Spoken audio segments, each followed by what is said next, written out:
दोस्तों नमस्कार। मैं तपेश जैन, आपका बहुत बहुत स्वागत है। आज बात करते हैं हेल्थ ड्रिंक की।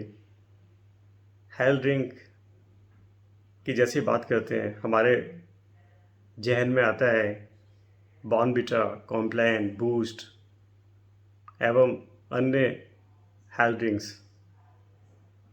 हम बड़े खुश होते हैं हमारा बच्चा कॉम्प्लान को दूध में मिला के पीता है या बॉर्नविटा को दूध में मिला के पीता है, तो हम सोचते हैं उसके न्यूट्रिएंट्स की पूर्ति होगी, बच्चा हेल्दी होगा, उसका मानसिक विकास होगा, वो जल्दी ग्रो करेगा।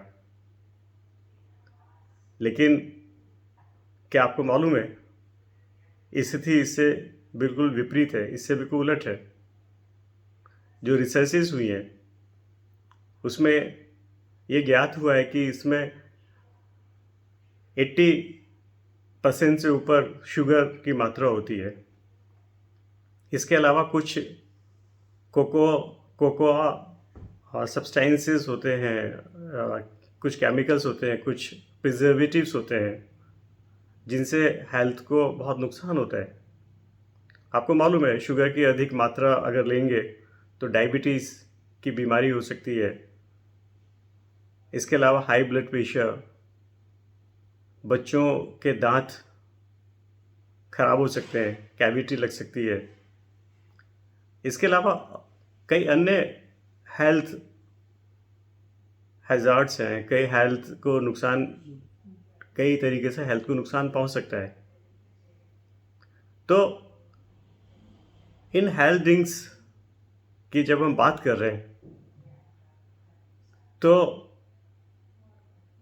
एक चौंकाने वाली बात, ये एक चौंकाने वाला तथ्य हमारे सामने आता है और ये एक जांच के अंदर आया और ये जांच की गई थी national commission for protection of child rights के द्वारा। उसने ये पाया कि एफएसएस एक्ट 2006 जो है उसमें हेल्थ ड्रिंक को डिफाइन ही नहीं किया है। मीन्स एफएसएस एक्ट क्या है? Food safety and standards act. उसमें हेल्थ ड्रिंक को डिफाइन ही नहीं किया। लेकिन मज़े की बात यह है कि हमारी जो ई कॉमर्स कंपनीज हैं, ई कॉमर्स प्लेटफॉर्म्स हैं, वो इसको हेल्थ ड्रिंक के रूप में कैटेगराइज करके बेच रहे हैं। तो इसकी शिकायत NCPCR means national commission for protection of child rights ने कॉमर्स एंड इंडस्ट्री मिनिस्ट्री को लिखा, कंप्लेंट की।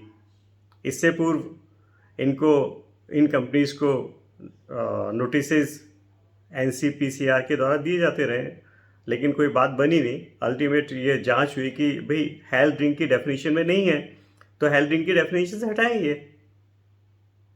इन जो ड्रिंक्स हैं तथाकथित, उनको उस कैटेगरी जब है ही नहीं तो कैटेगरी से हटाएं। तो 10 अप्रैल को recently commerce and industry ministry ने ई कॉमर्स कंपनी को निर्देशित किया है कि अपनी वेबसाइट प्लेटफॉर्म से बॉर्नविटा सहित सभी पेय पदार्थों को हेल्थ ड्रिंक की कैटेगरी से हटा लें। तो ये एक बहुत इम्पोर्टेंट डेवलपमेंट है।